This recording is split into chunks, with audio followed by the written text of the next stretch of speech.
जो fifth part देखना चाहते हैं उनके लिए मैंने टाइम लैप्स कमेंट में और डिस्क्रिप्शन में दे दिया है। तो चलिए मनवा को स्टार्ट करते हैं। वो ग्रेट फ्लेम डायनेस्टी की एम्प्रेस है, फिर भी उसने एक अनस्किल्ड शाओतियान को अपने हस्बैंड के रूप में बुला लिया। उसे ये बिल्कुल नहीं पता था कि शाओतियान दरअसल एक अर्थलिंग है जो हाई डायमेंशन से आया है। इस लोअर डायमेंशनल ऑल्टरनेट स्पेस में अकेले खड़ा होना ही उसे इनविंसिबल बना देता है। एक दिन शाओतियान उठा तो पाया कि उसके बगल में एक औरत लेटी है। उस औरत की नाजुक खूबसूरती और उसके बेहतरीन कर्व्स देखकर शाओतियान पूरी तरह से दंग रह गया। ये औरत उसके बेड पर कैसे आई? क्या उसने कुछ गलत कर दिया? कुछ पल बाद वो औरत खुद को संभालते हुए अजीब तरह से बोली, मैं यहाँ बस मंत्रियों की बातें बंद कराने के लिए सोई थी। फिर पता चला कि वो महान फ्लेम डायनेस्टी की एम्प्रेस है।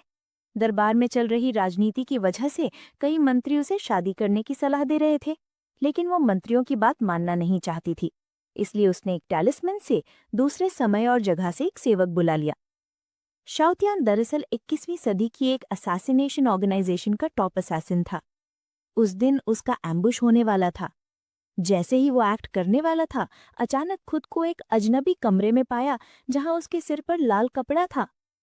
एम्प्रेस जी रुयान ने बुलाए गए शाओतियान को देखा, जिसके पास कोई कल्टीवेशन नहीं, बस एक आम आदमी। शाओतियान बस खाली नजर से उस औरत को देखता रहा। उसका नाजुक चेहरा, परफेक्ट फिगर और वो अजय आभा, सब कुछ बिल्कुल सही। औरत ने हल्के से सांस छोड़ते हुए कहा, ओह चलो ये ही सही, काम तो कर देगा, काफी झंझट भी बचेगी। शाओतियान उलझन में पूछ बैठा, आप कौन हैं? मैं कहाँ हूँ? एम्प्रेस ने नीचे देखते हुए कहा, मैं महान फ्लेम डायनेस्टी की एम्प्रेस हूँ। आज से तुम महान फ्लेम डायनेस्टी के प्रिंस हो और मेरे हस्बैंड भी। शाओतियान जोर से हंस पड़ा, तो इसका मतलब मुझे फ्यूचर में कोई काम नहीं करना, बस आप पर जी सकता हूँ। एम्प्रेस जी रुयान ने हल्का सा सिर हिलाया और कहा, हाँ। ये सुनते ही शाओतियान ने जल्दी से बेड पर थपकी दी, तो फिर आप किसका इंतजार कर रही हैं? चलिए शुरू करते हैं। लेकिन एम्प्रेस ने कहा, वैवाहिक मामलों में मैं अभी तुम्हें संतुष्ट नहीं कर सकती। जहां तक इस बुलाने वाले टैलिस्मैन के कॉन्ट्रैक्ट रिंग की बात है, मैं तुम्हें इसे छुड़ाने का तरीका खोज लूंगी। इतना कहकर एम्प्रेस अपने सहायकों के साथ चली गई। उसके जाने के बाद शाओतियान ने अपने हाथ की तरफ देखा। क्या यही वो कॉन्ट्रैक्ट रिंग है? इसे पहनकर मैं बुलाने वाले को नुकसान नहीं पहुंचा सकता। तभी एक आवाज गूंजी, क्या तुम सुप्रीम सिस्टम को एक्टिवेट करना चाहते हो? शाओतियान मुस्कुराया, ट्रांसमाइग्रेशन और सिस्टम, मैं यकीन नहीं कर सकता कि मैं ये अनुभव कर रहा हूं। ऐसे में मैं ना चुनूंगा। वो बचपन से ही एक असैसिनेशन ऑर्गेनाइजेशन में अपनाया गया था। जिंदा रहने के लिए वो स्ट्रांग बना, लाखों बेकार की हत्याओं में शामिल रहा, सिर्फ उन मिशंस के लिए। सुप्रीम पावर हाउस का रास्ता उसे थका चुका था। इस दुनिया में इससे अच्छा क्या होगा कि एक बेफिक्र प्रिंस बनकर बिना किसी चिंता के जिया जाए। शाओतियान के मना करने पर सिस्टम ने उसकी यादें मिटाने की कोशिश की, फिर उससे अलग होकर नया होस्ट खोजने लगा। लेकिन चाय पीते हुए शाओतियान बिल्कुल शांत रहा।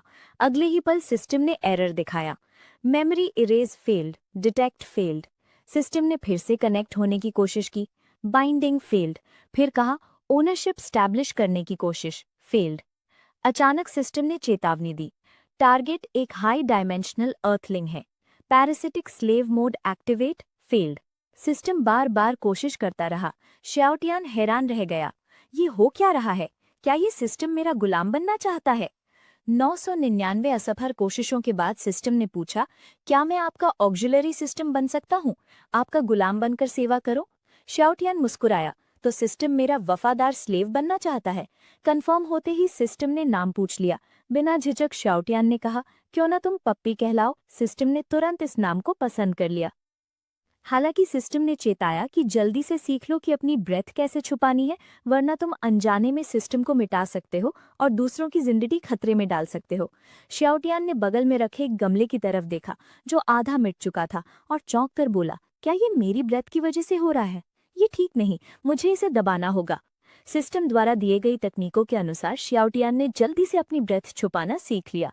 फिर उसने गमले की तरफ देखकर पूछा, पप्पी मुझ में ये क्या हो रहा है?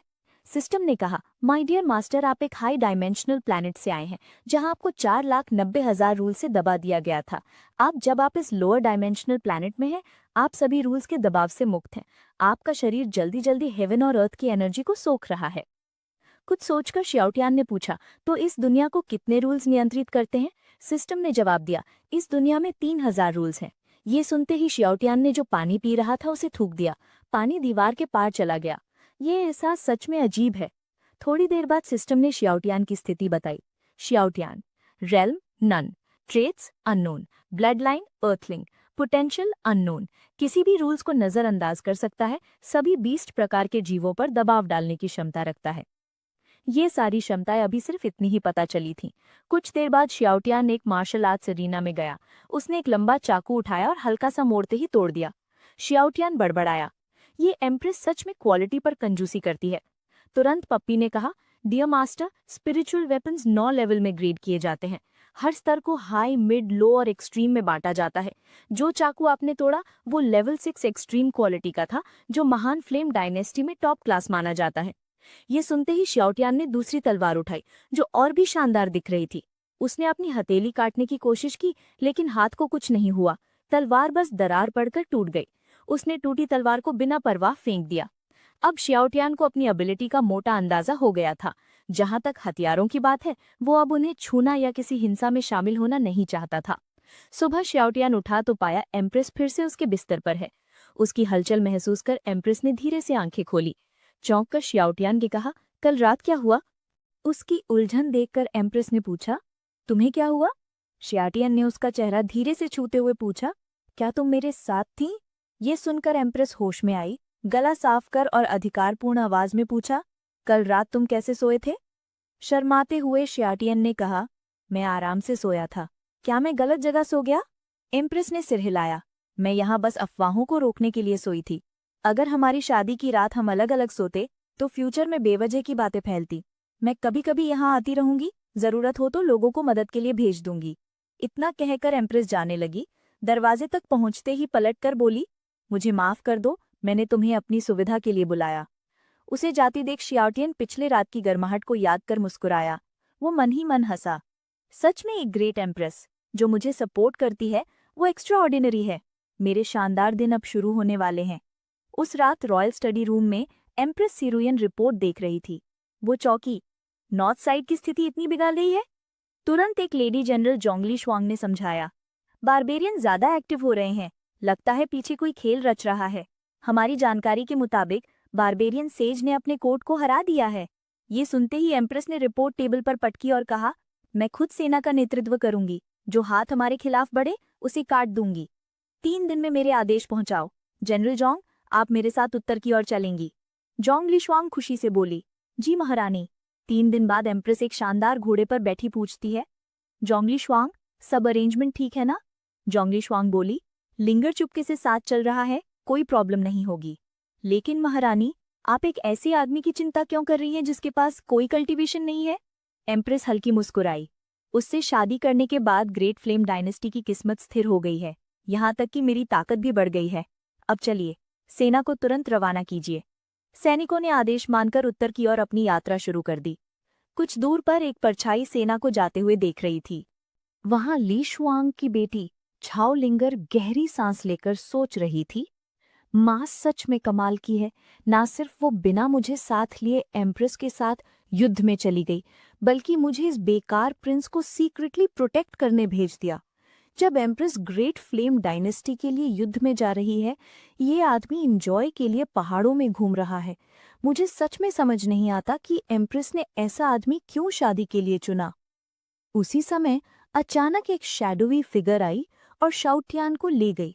छाओलिंगर ने ये सब देखा, लेकिन उसने इंटरफेयर नहीं किया।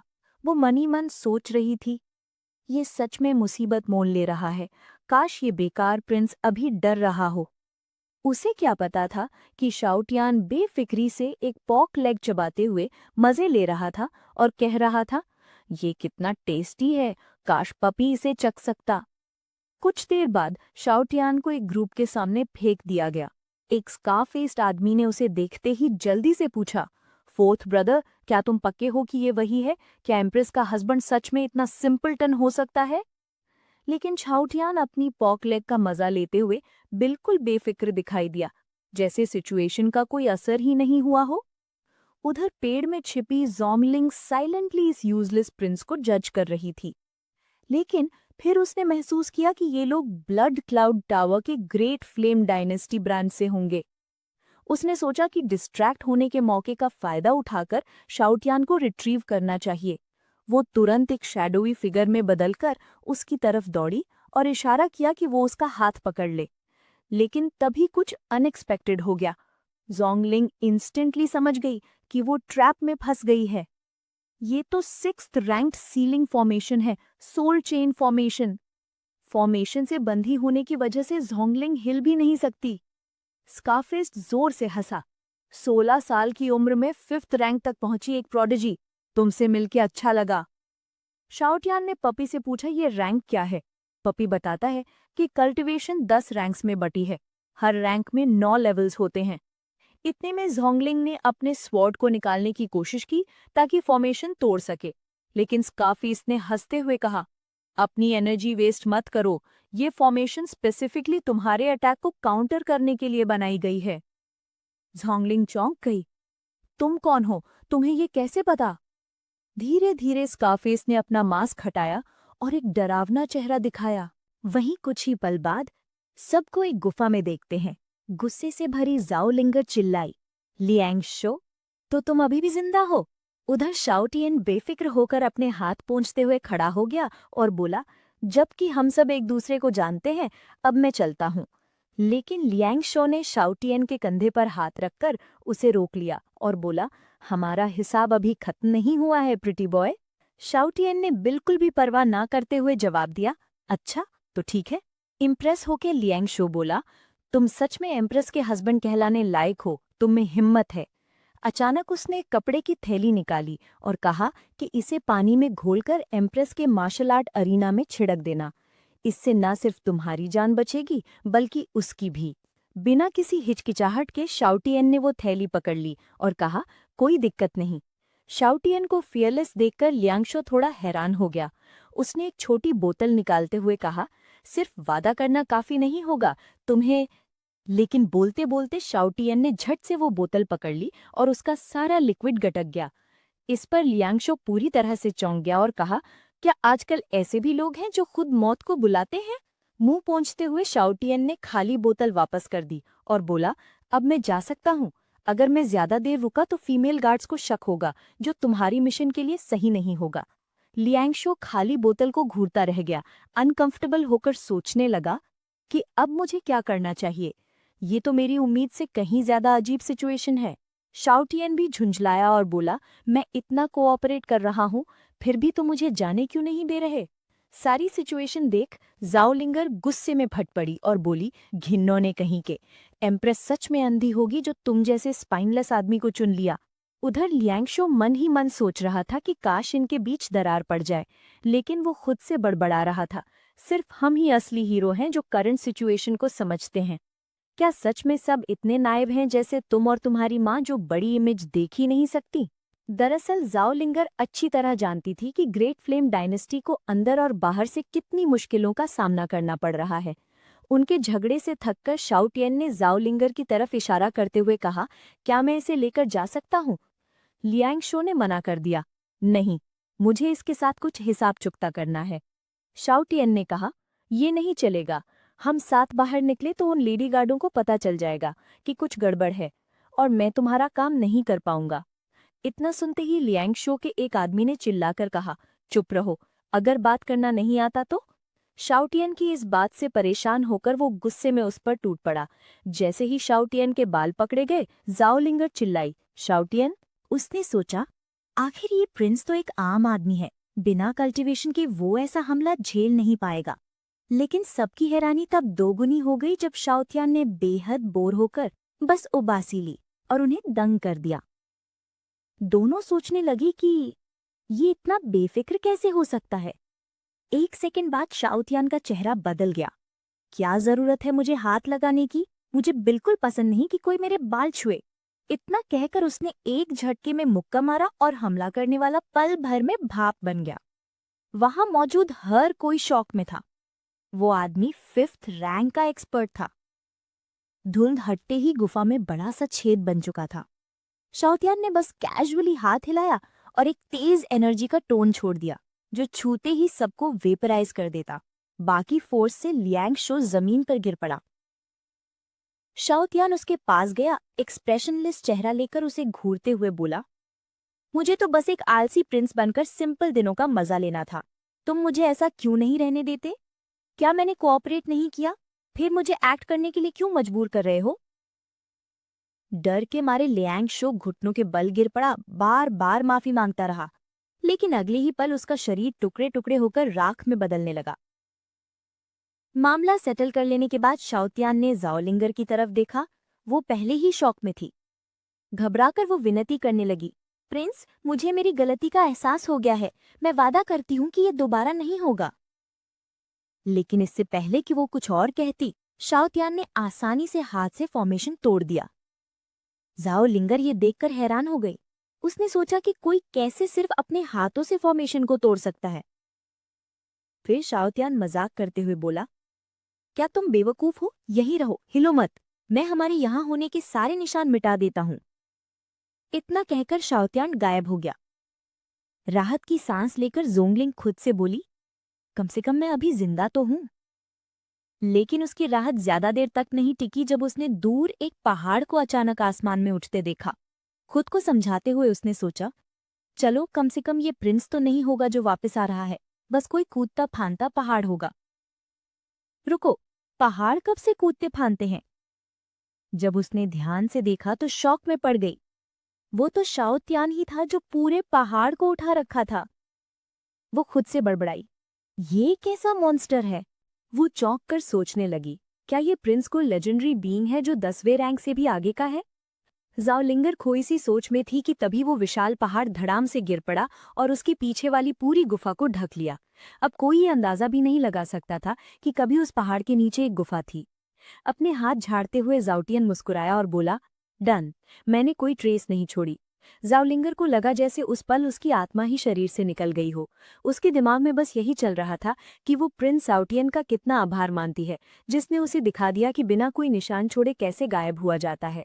जब जाउटियन लौटने लगा तो उसने कहा, लिटिल गर्ल, बस कह देना कि तुमने मेरी मदद की थी। जाओलिंगर विरोध में कुछ कहने ही वाली थी कि उससे पहले जाउटियन पलटा और ठंडी नजर से घूरते हुए बोला, तुम्हारी माँ ने कभी नहीं बताया कि बड़े लोगों की बात ध्यान से सुननी चाहिए?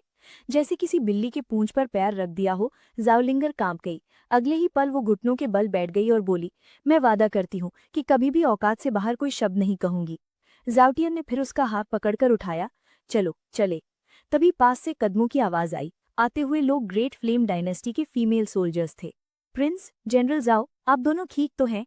जाउटियन ने जवाब दिया। जाओलिंगर तुरंत समझ गई और बोली, डरिए मत, डाकुओं को मैंने संभाल लिया है।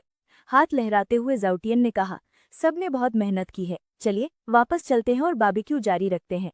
लीड सोल्जर लुईएन ने बताया, प्रिंस, इस पहाड़ में डाकू हैं, शायद सुरक्षित नहीं होगा।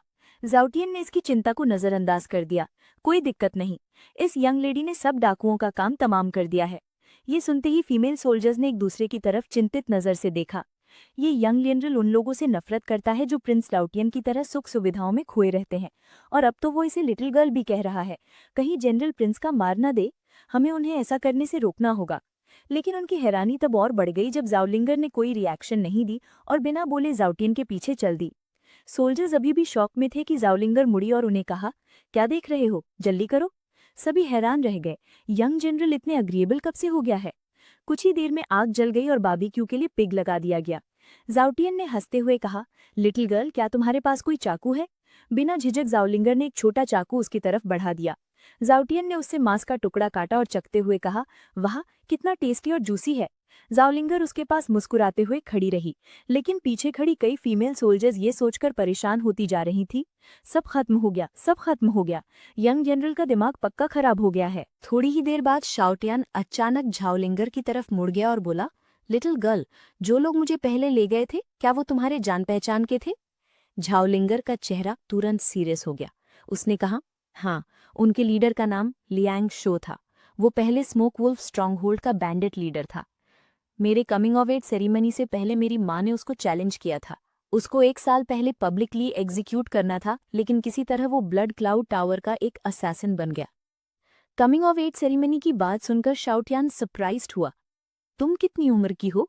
झाओलिंगर थोड़ी शर्माते हुए नीचे देख के बोली, मैं 16 की हूँ। 16? जब तो मैं तुम्हारी माँ को क्रिटिसाइज करूंगा। तुम अभी बहुत छोटी हो और वो तुम्हें ये सब करवा रही है।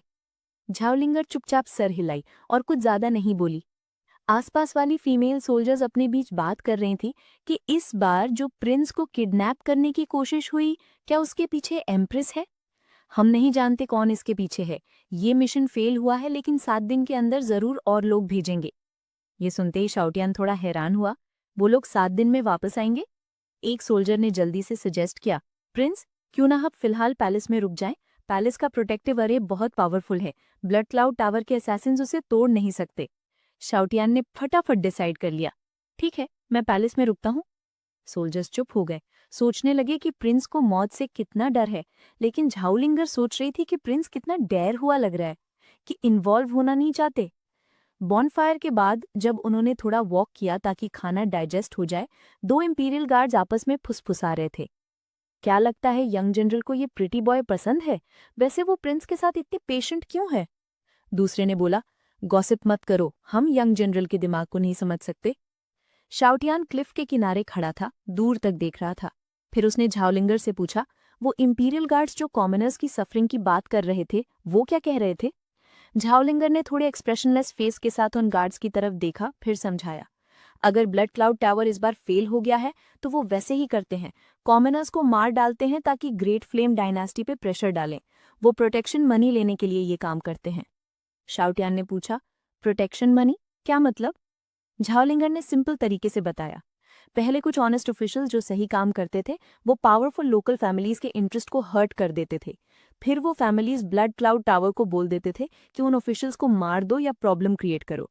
जब ब्लड क्लाउड टावर ऑफिशियल्स को नहीं पकड़ पाता था तो वो सीधा कॉमनर्स को मार डालते थे, ताकि डायनास्टी को डर हो और वो प्रोटेक्शन मनी दे दें। फिर ब्लड क्लाउड टावर वो पैसा लेकर अपना असाइनमेंट कैंसिल करवा देते हैं। अब जब तुमको कैप्चर करने का मिशन फेल हुआ है तो वो लोग जरूर फिर से कोशिश करेंगे। अगर बार बार फेल हुए तो वो सच्ची में कॉमनर्स को मार डालेंगे ताकि प्रोटेक्शन मनी ले सके। ये सुनकर शाओटियान का गुस्सा उभर आया। वो खुद भी एक असैसिन बैकग्राउंड से आया था, पर वो कभी मासूम सिविलियंस को नुकसान नहीं पहुंचाएगा। उसने झाओलिंगर से पूछा, तुम्हारे हिसाब से अगर एम्प्रेस सोचती है कि मेरी एबिलिटीज ठीक ठाक हैं, तो क्या वो मुझे एक्शन लेने को कहेगी? झाओलिंगर थोड़ी चकित नजर आई, फिर बोली, हाँ हो सकता है वो ऐसा कहे। शाओटियान फ्रस्ट्रेट हो गया और सोचने लगा, अगर वो एक्शन लेता है तो अपनी असली ताकत रिवील कर देगा, लेकिन अगर वो नहीं लेता तो इनोसेंट लोगों का खून होगा। ये प्रॉब्लम उसकी वजह से शुरू हुई थी। अगर ज़ीरुआन ने मुझे डिसमिस कर दिया तो उसकी कंफर्टेबल लाइफ जिसमें उसको सब प्रोवाइडेड होता था खत्म हो जाएगी। ये आइडिया ही डरावना था। शाओटियान ने मन में डिसाइड कर लिया, मुझे ब्लड क्लाउड टावर के हर एक मेंबर को हराना होगा। झाओलिंगर चुप हो गई। क्या प्रिंस पूरा प्रॉब्लम ही खत्म कर देने की सोच रहा है क्योंकि उसके पास कोई और सोल्यूशन नहीं है? शाओटियान ने आसपास देखा और जब श्योर हो गया कि कोई नियरबाई नहीं है, उसने अचानक झाओलिंगा की स्लिम वेस्ट पकड़ी और बस एक झटके में दोनों बूम आवाज के साथ आसमान में उड़ गए। झाओलिंगर तो शॉक में रह गई। अरे, ये प्रिंस बिना स्पिरिचुअल एनर्जी यूज की इतना तेज उड़ रहा है, सिर्फ अपनी फिजिकल स्ट्रेंथ से। लेकिन ज्यादा देर वो सोच भी नहीं पाई, बस उसके मुंह से निकल रहा था, आ! सिस्टम पपी तुरंत वार्निंग देता है शाओटियान को, झाओलिंगर की बॉडी लिमिट क्रॉस कर रही है, स्पीड स्लो करो। शाओटियान रुक गया और बोला, हम आ गए। झाओलिंगर ने कंफ्यूज होकर सामने देखा, वहां तो कुछ भी नहीं था। ये जगह है कहाँ? तभी शाओटियान ने अपना फिस्ट टाइट किया और सामने पंच मारा। धूम! एक बैरियर फट गया और सामने एक फ्लोटिंग आइलैंड रिवील हुआ। झाओलिंगर की आंखें फट गई। Flying spiritual artifact? इसलिए तो एम्प्रेस को नहीं मिला, ये तो आसमान में छुपा हुआ था। अब क्या करें? स्नीक इन? शाओटियान थोड़ा स्मर्क करके बोला, स्नीक इन ना, डायरेक्ट एंट्री, और सीधा एंट्रेंस तोड़ के अंदर घुस गया। अंदर हॉल में ब्लड क्लाउड टावर की ऑरा इतनी स्ट्रांग थी कि झाओलिंगर का बॉडी नंब हो गया। उसने फील किया, अरे यहाँ सबसे कम पावर वाले भी 5th रैंक के हैं। तभी एक सिडक्टिव स्माइल वाली औरत बोली, इतना अजीब फेस पहली बार देखा। तुम कौन हो? क्यों आए हो ब्लड क्लाउड टावर? वो कंप्लीट करती उससे पहले ही हॉल में ब्लड की बरसात शुरू हो गई। प्रिंस ने एक्शन से दिखाया कि करना ज्यादा पावरफुल है, बोलना कम। अगली ही सेकंड 3 और फिगर्स आए और चिल्लाए, कौन हिम्मत करता है एम्प्रेस के सामने? झाओलिंगर चीख उठी, अरे 2 सिल्वर असैसिन्स और 1 गोल्ड असैसिन है यहाँ। सिस्टम पपी ने भी इन्फो दिया, सिल्वर असैसिन सिर्फ तब बनते हैं जब 7th रैंक क्लियर हो जाए, और गोल्ड असैसिन तब बनता है जब उसने 100% मिशन सक्सेस रेट अचीव किया हो। गोल्ड असैसिन हाथ घूमते हुए बोला, ओह जाओलिंगर, तुम जीनली स्वान की बेटी हो और ये ग्रेट फ्लेम डायनेस्टी का प्रिंस। इम्प्रेसिव। तुम लोग मुझे मजबूर कर रहे हो एक्शन लेने के लिए। इन दोनों को मारो मत, प्रिंस हमें चाहिए, लेकिन जाओलिंगर का हेड नॉर्थ फ्रंट लाइन्स भेज दो। उसके फादर पागल हो जाएंगे और हमें वॉर में फायदा मिलेगा। शाउटाइन बस मुस्कान के साथ बोला, तुम्हारे पास तो बड़ी डिटेल्ड इंटेलिजेंस है, मतलब तुम्हारे स्पाइस ग्रेट फ्लेम डायनेस्टी के अंदर है। एम्बिशंस काफी बड़े लग रहे हैं। फिर उसने बस अपनी प्रेजेंस रिलीज की और पूरा ब्लड क्लाउड टावर का हॉल हिल गया। तीनों असैसिन्स को चक्कर आने लगे और उनके मुंह से खून निकलने लगा और जाओलिंगर भी संभल नहीं पाई। गोल्ड असैसिन घुटनों पे गिर गया। सर, मिसअंडरस्टैंडिंग थी। शाउटियान चिल टोन में बोला, मैं तो बस पीसफुल लाइफ चाह रहा था। आप ही हमें मजबूर कर रहे हो कि हमारा हेडक्वार्टर्स तोड़ दो। और फिर एक पंच मारा, धड़ाम। हॉल में एक बड़ा होल बन गया। 2 सिल्वर असैसिन्स गालियां निकालने लगे अपनी इंटेलिजेंस डिपार्टमेंट को। तुमने इस मॉन्स्टर को यूजलेस बोला था। शाउटैन ने उन्हें इग्नोर किया और जाओलिंगर को उठा के बोला, चलो, मुझे खुद उनके हेडक्वार्टर्स जाना होगा और पूरा ट्यूमर निकालना होगा। फिर उसने एक वॉल तोड़ दी और अंदर ढेर सारे गोल्ड सिल्वर ट्रेजर्स रिवील हुए। शाउटैन ने सिस्टम पपी को बोला, सब गैदर कर लो, इतना तो मेंटल डैमेजेस के लिए कॉम्पेंसेशन बनता है। जाओलिंगर हैरान थी, प्रिंस, आप ओवर कर रहे हो क्या? शाउटैन मुस्कान के साथ, नहीं, बिल्कुल भी नहीं। उसने फिर एक पावरफुल टैलिस्मैन निकाल के जाओलिंगर को दे दिया। ये माउंटेन गार्डियन टैलिस्मैन है, तुझे सेफ रखेगा। जाओलिंगर शॉक में, प्रिंस, ये तो 7th लेवल का डिफेंसिव टैलिस्मैन है, बहुत प्रेशियस है। शाउटियान कैजुअली बोला, हेडक्वार्टर्स दूर हैं, डिनर से पहले वहां पहुंचना है, तुम्हारी सेफ्टी जरूरी है। और बिना वेट किए उसने जाओलिंगर को कंधे पे उठाया और फिर से स्काई में उड़ गया। बेचारी जाओलिंगर फिर से चिल्लाने लगी। जल्दी ही वो ब्लड क्लाउड टावर के हेडक्वार्टर्स पहुंच गए। प्रोटेक्टिव बैरियर एगशेल की तरह टूट गया। शियाओटियान ने बोला, as expected, top assassin organization, यहाँ तो ब्लड की बू ही बू है। फिर तुरंत उन्हें घेर लिया गया। कौन है जो ब्लड क्लाउड टावर में घुसने की हिम्मत करता है? तब एक बंदा और एक औरत सामने आए। दोनों की ऑरा गोल्ड असैसिन से भी काफी पावरफुल था। तभी रूफटॉप से एक और आवाज आई। मुझे लगा कौन आया है, पर एक्सपेक्ट नहीं किया था कि ग्रेट फ्लेम डायनेस्टी का प्रिंस और जोंग जनरल आएंगे। वो रूफटॉप से जंप करके नीचे आया और सब लोग झुक गए। ग्रीटिंग्स टावर मास्टर, जाओलिंगर ने धीरे से बोला। प्रिंस, ये है टावर मास्टर, साउदर्न विल्डरनेस का किंग ऑफ असैसिन्स। शियाओटियान ने चिल्ड वॉइस में पूछा, ब्लड क्लाउड टावर को ग्रेट फ्लेम डायनेस्टी में इतना इंटरेस्ट क्यों है? टावर मास्टर युनसिन वाई मुस्कान के साथ बोला, हाँ, डायनेस्टी में इंटरेस्ट है, लेकिन इस वक्त मुझे तुम में ज्यादा इंटरेस्ट है, सो कॉल्ड यूजलेस प्रिंस। फिर बोला, सभी इसे पकड़ लो, लेकिन ध्यान रहे हार्म मत करना।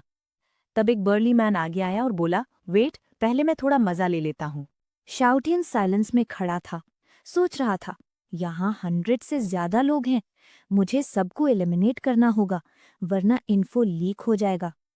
वैंग गैंग टॉन्ट करने लगा, देखो इस प्रिटी बॉय को, लगता है ग्रेट फ्लेम डायनेस्टी की एम्प्रेस को यंग फेसेस पसंद हैं। क्या लगता है, एक पंच से ये रो देगा? सब हंसने लगे, लेकिन शाउटियन ने अपने हेड की तरफ पॉइंट करके बोला, कम ऑन, यही एम करो। सब शॉक में रह गए। वो बोला, क्या हुआ, डर गए? चिकन? वोंग गैंग गुस्सा होकर जोर का पंच मारा, धड़। सब सोचने लगे, प्रिंस तो गया। लेकिन धूल हटते ही सबने देखा, शाउटियन ने वो पंच सिर्फ एक फिंगर से ब्लॉक कर दिया और फिर बोला, बस इतना, ब्रेकफास्ट किया था या नहीं? वोंग गैंग और गुस्सा हो गया, फिर से पंच पे पंच, लेकिन रिजल्ट सेम, सिर्फ एक फिंगर से ब्लॉक। फिर लास्ट में उसने अपना एसेंस ब्लड जला के गोल्डन पंच मारा, बूम, लेकिन उल्टी मार पड़ी। वैंग गैंग हवा में उड़ के वॉल में अटक गया, पूरा खून बह रहा था। शाउटिया ने ठंडी सी आवाज में बोला, इंटरेस्टिंग टेक्निक, अपनी जान खतरे में डाल ली, ऑलमोस्ट खुद ही मर जाते। वैंग गैंग की आंखों में आंसू आ गए और चिल्लाया, ये इंटेलिजेंस डिपार्टमेंट वाले सारे पागल हैं, ऐसे मॉन्स्टर को यूजलेस बोलते थे। शाउटियन एकदम स्पीचलेस हो गया। यार ये लोग सोचते भी हैं क्या? अगर मैं यहाँ आ गया तो इसका मतलब क्या हुआ, समझ नहीं पा रहे। तभी पपी ने एक्सप्लेन किया, प्रिंस, आपका बॉडी अभी स्ट्रांग हो रहा है, कल्टीवेशन स्टार्ट नहीं हुआ, इसीलिए सबको लगता है आप एक नॉर्मल आदमी हो। इस वजह से उन्होंने गलत समझ लिया। फिर अचानक और ब्लड क्लाउड टावर के आइलैंड सामने आ गए। शाउटियन ने सोचा अब एक्शन का टाइम आ गया, और बस एक पल में ही उसने अटैक कर दिया। जितने नए आइलैंड्स आए थे ना, स्टेबलाइज होने से पहले ही ब्लास्ट होके हवा हो गए। सीन देखकर सब लोग शॉक, ये इंसान है या कुछ और। तुरंत सब अपनी कंसीलमेंट टेक्निक यूज करके भागने लगे। सबको लग रहा था शायद अलग अलग भागेंगे तो बचने का चांस है। इंजर्ड हुआंग गैंग बोला, अगर एक बंदा भी बच गया तो दुनिया को बताना होगा इस मॉन्स्टर के बारे में। लेकिन शाउटियन खामोश था, कोल्ड फेस के साथ। एक पल में वो एक बंदे के सामने आया, बस एक पाम स्ट्राइक दिया, उड़ गया। दूसरे के पीछे फ्लैश हुआ, धड़, एक और डाउन। एक के बाद एक ब्लास्ट। पूरे ब्लड क्लाउड टावर के असैसिन्स शॉक में। हुआंग गैंग का तो दिमाग हिल गया, ये पॉसिबल कैसे है। फिर एक औरत जो इंजुन लाई की साइड में थी, शाउटियन के पास आई। योर एक्सीलेंसी, आप अनमैच्ड हो, मुझे बचा लो, मैं आपकी सेवा करूंगी। दूर से देख रही जाओलिंगर उसको पहचान गई। यूयान, वो औरत जो अपनी ब्यूटी से बंदा फंसा के फिर उनका दिल खा जाती थी। जाओलिंगर सोच रही थी क्या शाउटियन ऐसे ट्रैप में फंस जाएगा, पर अगला सीन देख के वो भी शॉक हो गई। शाउटियन गुस्से में चिल्लाया, कितनी ईविल सोचे तेरी, अगर मैंने तुझे अपने पास रखा और एम्प्रेस ने गलत समझ लिया तो मेरा चिल लाइफ का क्या होगा। और बस उसने उस यूयान को खत्म कर दिया। अब बचा सिर्फ युन सुनवई, जो बेड के नीचे छुप गया था। उसको लग रहा था कि शायद जाओटियान का ध्यान ट्रेजर वॉल्ट में चला जाएगा। उसने सोचा कि जाओटियान एक सीक्रेट है ग्रेट फ्लेम डायनेस्टी का, क्योंकि इंटेलिजेंस रिपोर्ट्स में तो प्रिंस एकदम नॉर्मल आदमी ही था। ये तो इनविंसिबल निकला। फ्लोटिंग आइलैंड्स जो टियर 10 फोर्स तक विथस्टैंड कर सकते थे, जाओटियान ने उन्हें भी आसानी से डिस्ट्रॉय कर दिया। युन सुनवाई चुप था। उसको लगा प्रिंस चला गया, पर अचानक जाओटियान उसके सामने आ गया, वेव करते हुए। अरे, बच्चे की तरह बेड के नीचे क्यों छुप रहा है? युन सुनवाई ने तुरंत स्मोक टेक्निक यूज करके भाग के आइलैंड ब्लास्ट कर दिया। सोचा आप देखते हैं तू बचता है या नहीं। लेकिन एक सेकंड में जाओटियन उसके सामने आ गया, उसका गला पकड़ लिया और बोला, कहाँ भाग रहा है। उसको एकदम मुर्गा पकड़ने की तरह वापस ले आया। वो बोला, सीन फुल कॉमेडी लग रहा था। सादर्न विल्डरनेस का सबसे बड़ा असैसिन किंग बेड के नीचे छुप रहा था। जाओ लिंगर भी बिलीव नहीं कर पा रही थी। अगर खुद ना देखती तो सोचती कोई जोक है। युन सुनवाई डरते हुए बोला, मैंने अपनी ऑरा छुपाई, सांस रोकी, दिल धड़कना भी बंद किया, फिर भी तूने मुझे कैसे पकड़ा। जाउटिया ने एक स्माइल के साथ बोला, सिंपल, मैंने तेरा खून बहने की आवाज सुनी और बिना टाइम वेस्ट किए उसका गला तोड़ दिया। छोड़, पूछने की जरूरत ही नहीं है। जाओ लिंगर फ्रीज, ये प्रिंस कितना टेरिफाइंग है, मुझे घर जाना है। फिर एक स्टोन टैबलेट आसमान से नीचे गिरा जिसमें लिखा था, acting on heaven's behalf, king of hell. Xiaotian chill mode में बोला, चलो घर जाके खाना खाते हैं। जाओलिंगा क्यूरियस होकर बोली, किंग ऑफ हेल का क्या सीन है। जाओटियन कैजुअली बोला, अरे बस एक टाइटल है मेरे होम टाउन का। कहावत है कि king of hello third watch में सोल ले जाता है, कौन डेयर करे फिफ्थ तक रुकने की। और हाँ, जब वापस जाएं तो ये बातें मत बोलना। जाओलिंगा एकदम ओबीडियंटली सिर हिला दिया। जाओटियन ने उसके सिर पर हाथ फेरा और कहा, छोटी बच्ची हो, बड़ों की सुनना चाहिए। जाओलिंगा ब्लशिंग करते हुए बोली, मैं इतनी छोटी नहीं हूं। जाओटियन हंसते हुए बोला, अच्छा बाबा, तुम तो बड़ी हो गई। फिर वो वापस एम्पीरियल गार्ड्स के पास आए। जाओटियन एक्टिंग करते हुए बोला, उफ, बच गया, ये देखो एम्परर का दिया लव टोकन। जाओलिंगा फेस पाम, टिपिकल प्रिंस, बिना ब्लिंक किए झूठ बोल देता है। बाद में गार्ड्स लाइन में खड़े हुए। जाओटियन बोला, चलो घर चलते हैं। गार्ड लीडर लुयन थोड़ा इरिटेट, प्रिंस इतना केयरलेस है, पता भी नहीं ब्लड क्लाउड टावर के लोग गए या नहीं। और यंग जनरल, आप भी आज अनयूजुअल लग रही हो, क्यों प्रिंस को इतना भाव दिया। रावलिंगा बस स्माइल कर गई, जवाब नहीं दिया। फिर उसने सॉफ्टली बोला, अगर तुम्हारे फियांसे ने अकेला उन असैसिन्स को रोकना नहीं होता तो पूरा गांव खत्म हो जाता। उसकी माँ ने बताया था कि रेस्क्यू के वक्त एक खून से लथपथ बंदा विलेज के दरवाजे पर खड़ा था, डेड लग रहा था, फिर भी फाइट कर रहा था। एम्परर खुद बोल चुके थे, वो ही है ग्रेट फ्लेम डायनेस्टी की बैकबोन। स्टोरी सुनते सुनते लुएन की आंखों में आंसू आ गए। छोड़ो, पास्ट की बात है। आगे चल के जाउटियन एकदम से स्माइल करने लगा। एक गार्ड ने पूछा, प्रिंस कुछ अच्छा हुआ क्या। जाओटियन बोला, कुछ खास नहीं, बस लगा आज कुछ मीनिंगफुल काम कर लिया, इसलिए थोड़ा शांति में हूँ। अगले दिन जाओ लिंगर घर से निकल रही थी। उसके फादर जोंगयांग मिंग ने पूछा, कहाँ जा रही हो?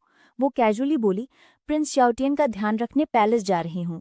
फादर शॉक्ड, अरे वो प्रिंस तो लेजी और केयरलेस के लिए फेमस है, पैलेस में गार्ड्स भी हैं, तुम्हें क्या जरूरत है?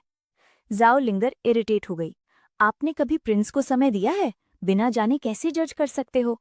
और बिना और कुछ बोले वो निकल गई। फादर सोचता रह गया, कल तक तो वो उसको पसंद नहीं करती थी, रात में क्या बदल गया? वहीं प्रिंस शाउटियन अपनी बेस्ट लाइफ जी रहा था।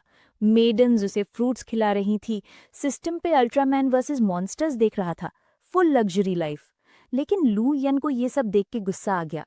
एम्प्रेस फ्रंट लाइन पे फाइट कर रही है और प्रिंस यहाँ मजे कर रहा है, हद है।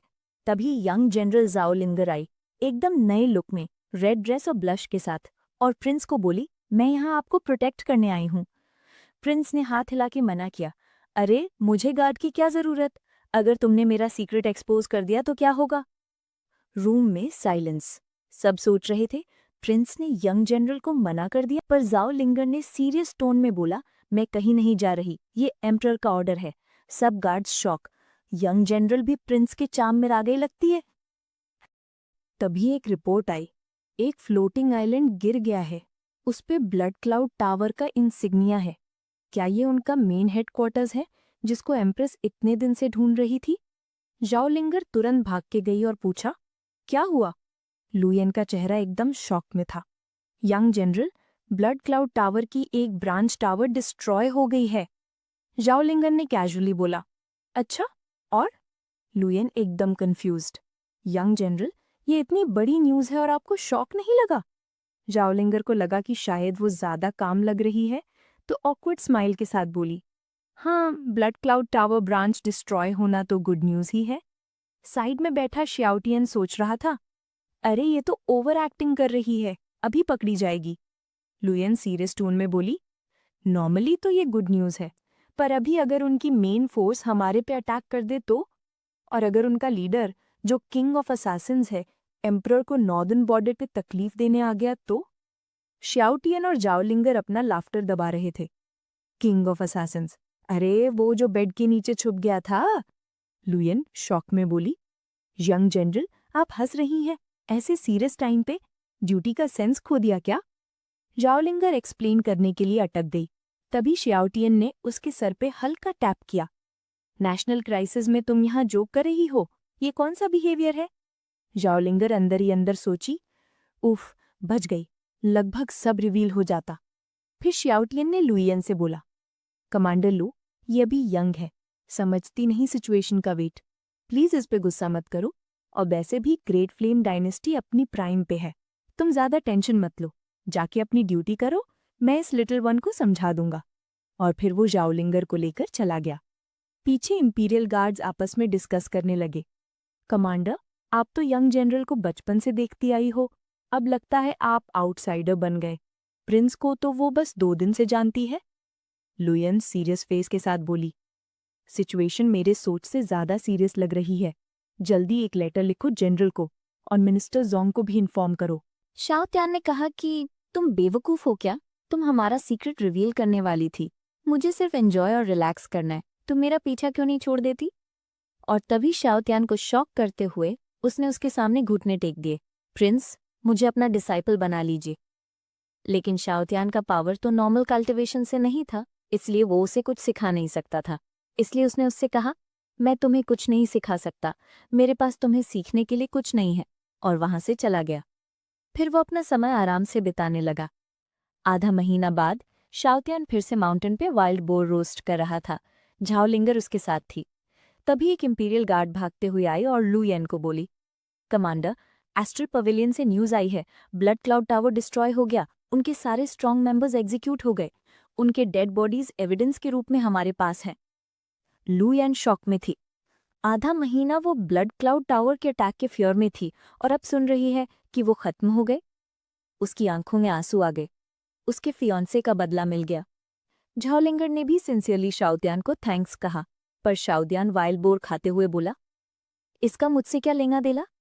अगर फ्री हो तो मेरे लिए मीट कट कर दो। झाओलिंगर ने थोड़ा बुरा मुंह बनाया। प्रिंस बिल्कुल इंटरेस्टिंग नहीं है। इधर नॉर्दर्न बॉर्डर पे एम्प्रेस और जनरल जोंग ली शुआंग बात कर रही थी।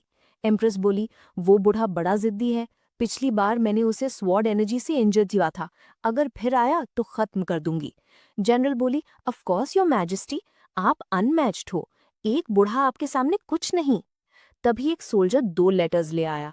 ये लू यैन ने आधा महीना पहले भेजे थे। जोंगली शुआंग ने लेटर खोला और शॉक हो गई। ब्लड क्लाउड टावर की ब्रांच ग्रेट फ्लेम डायनेस्टी के अंदर ही डिस्ट्रॉय हो गई थी।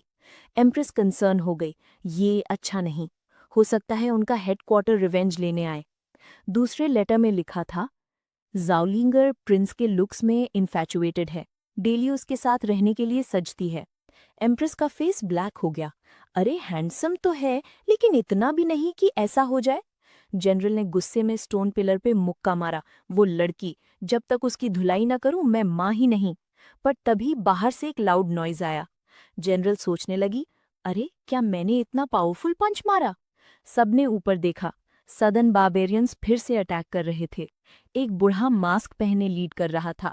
मेरी पावर से मैं डिवाइन लाइट बनाता हूँ और मेरे सोल्जर्स एनिमी के टेरिटरी में घुसेंगे। और सोल्जर्स एकदम गरज के अटैक कर गए। जनरल बोली, योर मैजेस्टी, आप सिटी डिफेंस मुझे दे दीजिए, आप उस बूढ़े को हैंडल करो। एम्प्रेस तुरंत उसके पास गई। जासू, क्या तू मौत चाहता है? बूढ़ा बोला, मैं अपने बारबेरियन किंगडम के फ्यूचर के लिए लड़ रहा हूँ। मैं फेल नहीं हो सकता। एम्प्रेस ने स्वॉर्ड थ्रस्ट किया। तेरा फ्यूचर तो खुद बर्बाद करेगा। बूढ़ा डिफेंड कर रहा था, पर क्लियरली वीक था। उसने खून थूक दिया। एम्प्रेस कॉन्फिडेंट, अपने नेशन की ग्रैंड फॉर्मेशन के बिना तो कुछ नहीं। पर बूढ़ा एकदम स्मग किया। ट्रूली वर्दी एम्प्रेस, लेकिन ये देख। उसने अपने पाम से एक blood red ceiling formation activate कर दिया। एम्प्रेस शॉक, ये सीलिंग फॉर्मेशन? तो तूने जो ब्लड थूका था, उससे तूने एयर में फॉर्मेशन लिखा था। बूढ़ा सेटिस्फाइड, बिल्कुल। ये फॉर्मेशन तुम्हें कुछ दिन ट्रैप करेगा। ब्लैक सोल हॉल ने हमें बहुत बड़ा पेमेंट दिया है। अब तक तो उनका poisonous Mars shareholder great flame में घुस गया होगा। तुम्हारी इनोसेंट सिटीजन्स के लिए बड़ा बुरा होने वाला है। एम्प्रेस फ्यूरियस, अगर मेरे लोग मर गए तो पूरे बारबेरियन किंगडम को मिटा दूंगी। ग्राउंड पे जनरल जोंग ली शुआंग वैलियंटली फाइट कर रही थी और एम्प्रेस के पास रश करना चाहती थी। पर एम्प्रेस चिल्लाई, पास मत आओ, बॉर्डर को डिफेंड करो। एम्प्रेस बोली, क्या ये वर्थ है? इस ब्लड बर्निंग सीलिंग फॉर्मेशन से तुम्हारी कल्टिवेशन प्रोग्रेस खत्म हो जाएगी। बूढ़ा बोला, हाँ, वर्थ है। ग्रेट फ्लेम डायनेस्टी बहुत डेंजरस है। हम सिर्फ अपना कैपिटल सिक्योर करना चाहते हैं। एम्प्रेस ने डीप ब्रेथ ली। उसे समझ आ गया, ब्लड क्लाउड टावर का रिवेंज और ब्लैक सोल हॉल का थ्रेट दोनों एक साथ आ रहे हैं। बूढ़ा बोला, वाह, वर्दी ऑफ एम्प्रेस, तुम ट्रैप में हो फिर भी काम और स्ट्रैटेजी बना रही हो। दूसरी जगह ब्लड क्लाउड टावर के रूइंस पर एक टेलीपोर्टेशन एरे एक्टिवेट हुआ। एक यंग मैन ने एल्डरली से पूछा, मास्टर, ये ग्रेट फ्लेम डायनेस्टी ने किया होगा? एल्डर बोला, नहीं, उनके बस की बात नहीं। चल, अभी एम्प्रेस अपने पुराने दुश्मन में बिजी है, हम ग्रीन फ्लेम माउंटेन चलते हैं। उन्हें क्या पता, शियाउटियन तो ऑलरेडी वहां रिलैक्स लाइफ जी रहा था। उस दिन माउंटेन पे वो पूरा वाइल्ड बोर अकेला खत्म कर गया। जोंगलिंगर और गार्ड्स शॉक्ड, इतना खा लेता है? उन्हें नहीं पता था कि उसकी इमेंस पावर मेंटेन करने के लिए उसको लगातार खाना पड़ता था।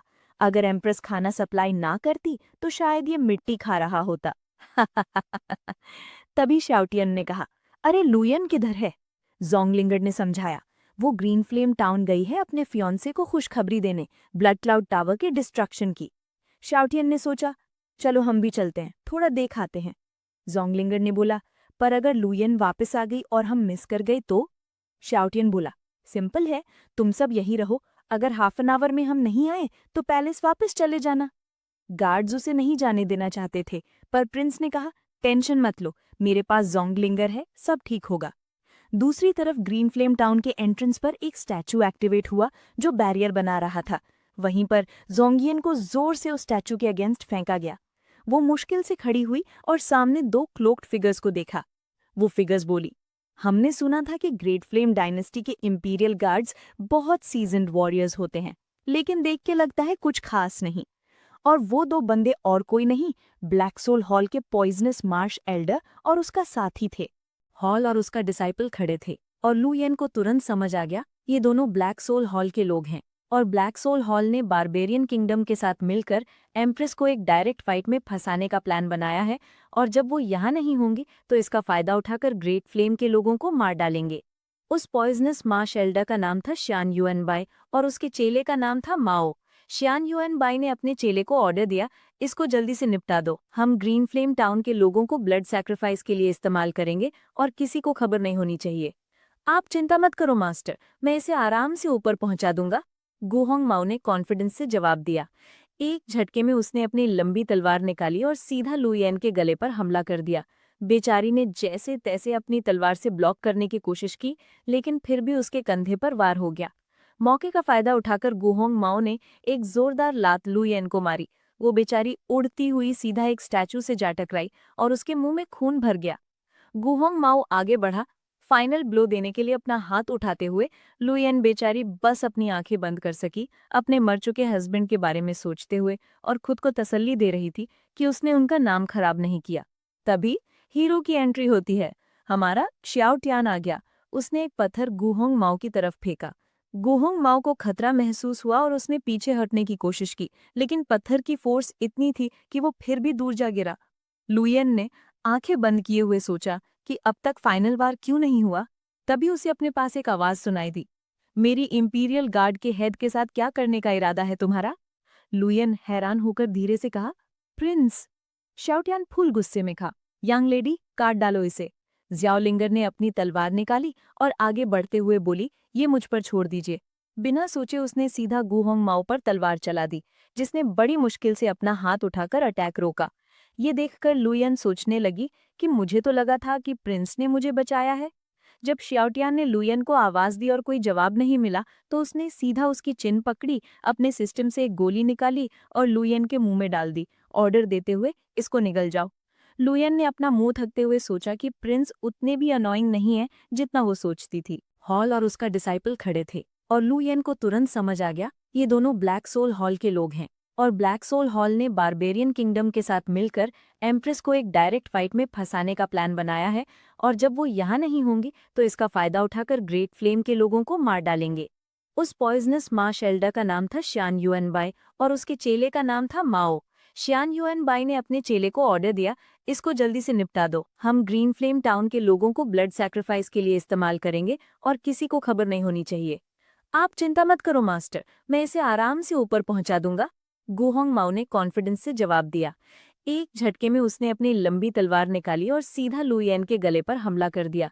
बेचारी ने जैसे तैसे अपनी तलवार से ब्लॉक करने की कोशिश की, लेकिन फिर भी उसके कंधे पर वार हो गया।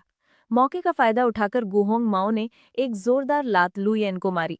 वो बेचारी उड़ती हुई सीधा एक स्टैचू से जा टकराई और उसके मुंह में खून भर गया।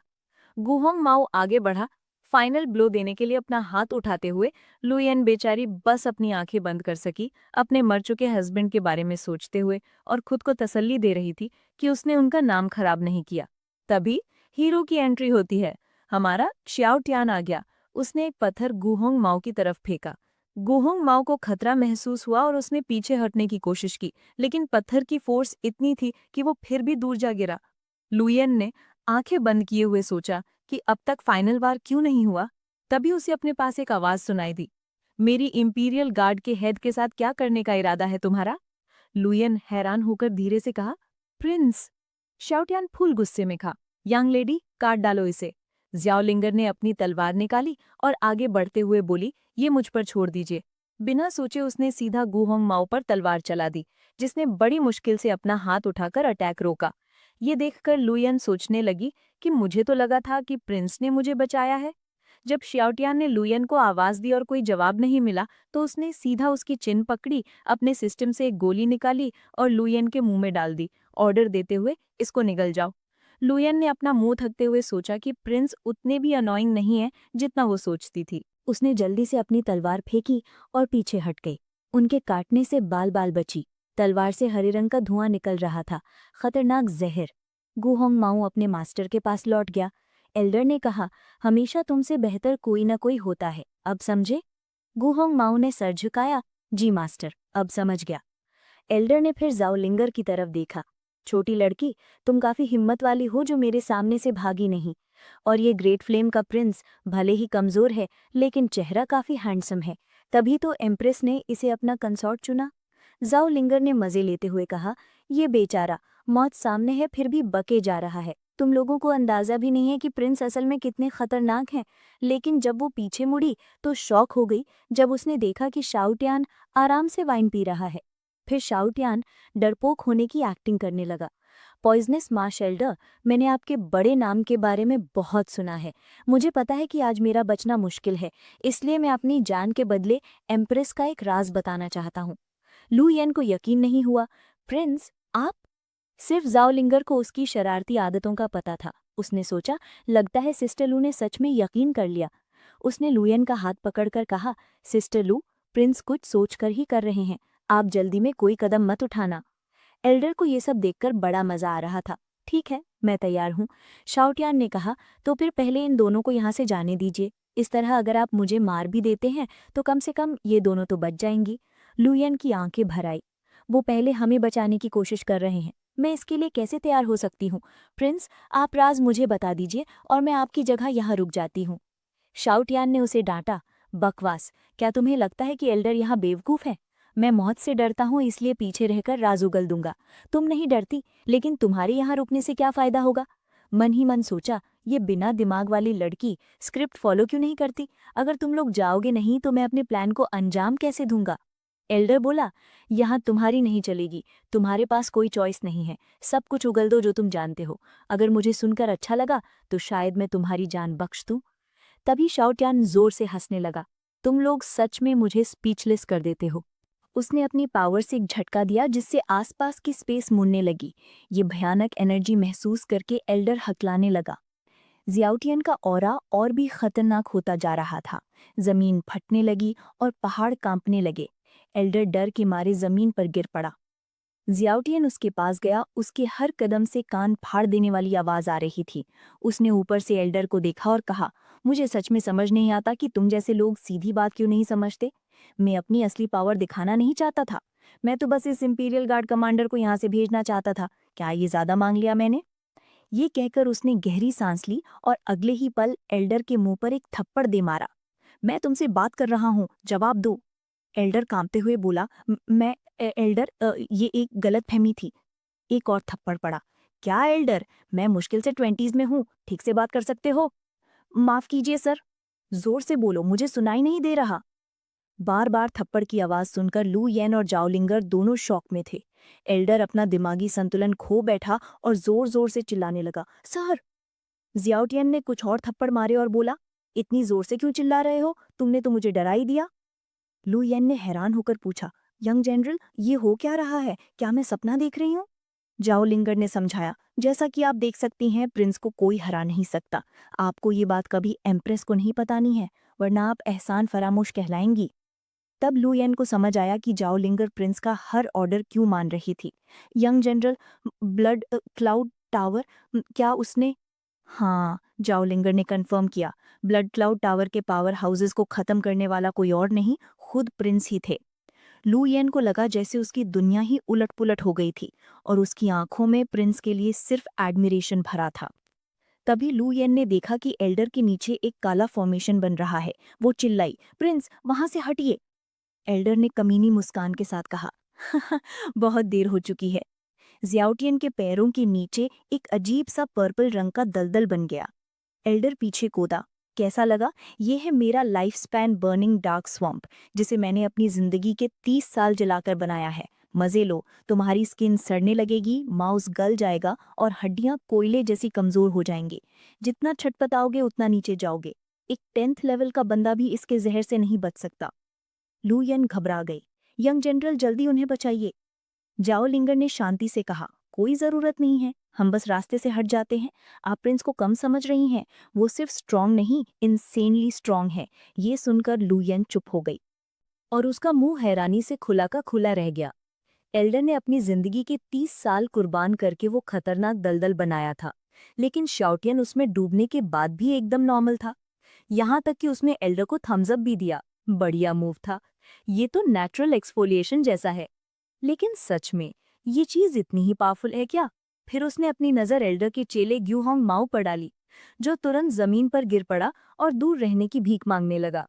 शाओटियन ने उसको कॉलर से पकड़ा और दलदल में फेंक दिया। ग्यूहोंग माओ दर्द से चिल्लाया और कुछ ही पलों में डूबकर मर गया। शाओटियन उस पॉइजनस लिक्विड से खेल रहा था। एल्डर बिल्कुल सन्नाटे में आ गया। कौन कौन हो तुम? उसको इग्नोर करके शाओटियन ने उस लिक्विड को फेस मास्क की तरह लगाना शुरू कर दिया। एल्डर डर से कांप रहा था। कुछ देर बाद शाओटियन ने मास्क हटाया और झाओलिंगर से पूछा, छोटी लड़की कैसा है, मैं थोड़ा गोरा लग रहा हूं क्या? झाओलिंगर के पास कोई जवाब नहीं था। प्रिंस इतने वीन कब से हो गए? तुम कुछ नहीं जानती बच्ची, मुझे एम्प्रेस को इम्प्रेस करने के लिए और हैंडसम दिखना होगा।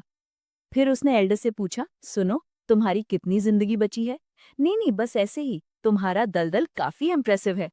तुम इसे और कितनी बार यूज कर सकते हो? अगर मैं तुम्हें जिंदगी बढ़ाने वाली गोली दूं, तो क्या तुम मेरे लिए ऐसे ही स्किन केयर प्रोवाइड करते होगे? एल्डर शर्म और गुस्से से भर गया। तुम एक जानवर हो, इंसान को मार दो पर उसकी बेइज्जती मत करो। ये बुढ़ा, ये बुढ़ा, ये कहते हुए एल्डर ने अपने ही माथे पर हाथ मारकर वहीं अपनी जान दे दी। झाओलिंगर और लुयन बिल्कुल हैरान थे। ब्लैक सोल हॉल के 6 इविल किंग्स में से एक को प्रिंस ने सुसाइड करने पर मजबूर कर दिया था। शाओटियन सच में कंफ्यूज लग रहा था। इसने खुद को क्यों मार लिया? मैं तो इतने प्यार से बात कर रहा था और उसे छोड़ना भी चाहता था। दोनों लड़कियां मन ही मन में सोचने लगी, प्रिंस थोड़े तो इंसान बनो।